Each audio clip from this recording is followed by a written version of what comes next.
Welcome to Siddhivinayak Education Institute.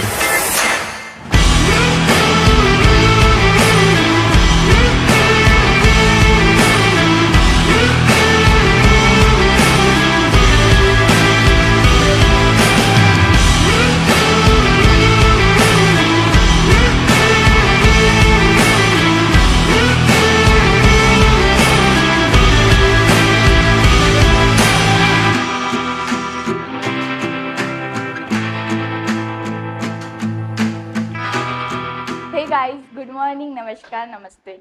मैं हूँ आपकी दोस्त, आपकी फ्रेंड, आपकी सिस्टर दी डिम्पल हियर। तो I am from Siddhivinayak education institute Gondia. तो आज हम बहुत ही इंटरेस्टिंग टॉपिक के बारे में पढ़ने वाले हैं जिसका नाम है सेल साइकिल। तो आइए जानते हैं कि सेल साइकिल होता क्या है। तो आप सब तो जानते होंगे कि एक सेल जाइगोट डिवाइड करते करते पूरा ह्यूमन बेबी फॉर्म करता है। हमारी बॉडी जो है वो बहुत ही स्ट्रिक्टली नए सेल्स, पुराने डेड सेल को रिप्लेस कर देती है। लेकिन ये सब पॉसिबल किसकी वजह से हो पाता है? ये सब पॉसिबल हो पाता है थ्रू सेल डिवीज़न। लेकिन जिस सेल डिवीज़न को हम इतना फॉर ग्रांटेड लेते हैं उसके पीछे एक बहुत ही ब्यूटीफुल सी प्रोसेस होती है जिसको हम बोलते हैं सेल साइकिल। तो आइए जानते हैं कि सेल साइकिल मीन्स होता क्या है। तो सेल साइकिल वो सीक्वेंस ऑफ इवेंट्स है जिसमें जीनोम्स डुप्लीकेट्स होंगे, ठीक है। और यहाँ पे क्या होता है कि सेल के अंदर के कंस्टिट्यूएंट्स सिंथेसाइज होते हैं। और अगर हम बात करें यहाँ पे मतलब सेल भी ग्रोथ करता है और यानी यहाँ पे जो है cell into two daughter cell में डिवाइड हो जाता है, ठीक है। अगर हम बात करें इंटरफेस की, तो इंटरफेस में क्या होता है कि सेल जो है वो मतलब अब प्रिपेयर करता है खुद को फॉर सेल डिवीज़न, ठीक है, प्रिपेयर करता है। अगर हम बात करें मतलब यहाँ पे क्या होता है और यहाँ पे मॉलिक्यूल सिंथेसाइज होते हैं। मॉलिक्यूल सिंथेसाइज होते हैं जैसे कि प्रोटीन और डीएनए का रेप्लिकेशन होता है। ये तो बात हो गई इंटरफेस की। अगर हम बात करें एम फेज की, तो एम फेज में क्या होता है कि एम फेज को ही हम एक्चुअल सेल डिवीज़न भी बोलते हैं। क्या बोलते हैं? Actual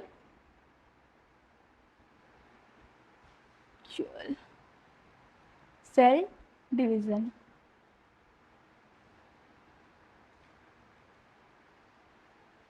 right. अब बात करें कि अगर मैं आपको एक बहुत ही मतलब अगर मैं आपको एक बहुत ही मज़ेदार बात बताऊं, तो एक सेल जो है मतलब ह्यूमन सेल के केस में क्या होता है, तो हम यहाँ लिख देंगे। ह्यूमन सेल के केस में क्या होता है, एक सेल को, एक पूरी सेल साइकिल को, एक सेल साइकिल को,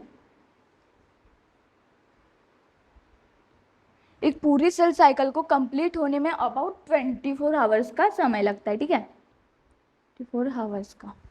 और इन 24 आवर्स में एक्चुअल सेल डिवीज़न यानी जिसे हम बोलते हैं यम फेज, उसे मतलब वो कितने आवर्स का होता है? वो सिर्फ होता है ओनली 1 आवर का।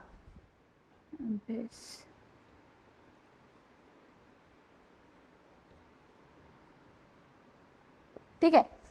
तो ये तो बात हो गई कि यंग फेज की। अब हमने क्या बोलते हैं, इंटरफेज को डिवाइड कर दिया फर्दर 3 फेज में। फर्स्ट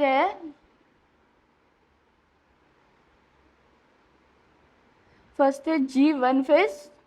सेकंड है G1 फेज को ही हम गैप 1 फेज भी बोलते हैं। और सेकंड है यस फेज जिसको हम सिंथेसाइज फेज भी बोलते हैं, ठीक है।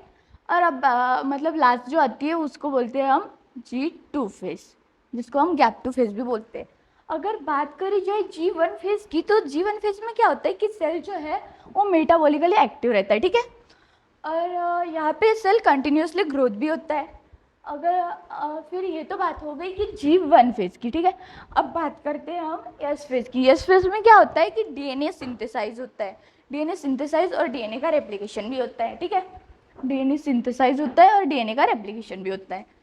और यहाँ पे अगर हम बात करें कि डीएनए सिंथेसाइज और डीएनए रेप्लिकेशन तो होता ही है, साथ में सेंट्रियोल डुप्लीकेशन भी होता है, ठीक है।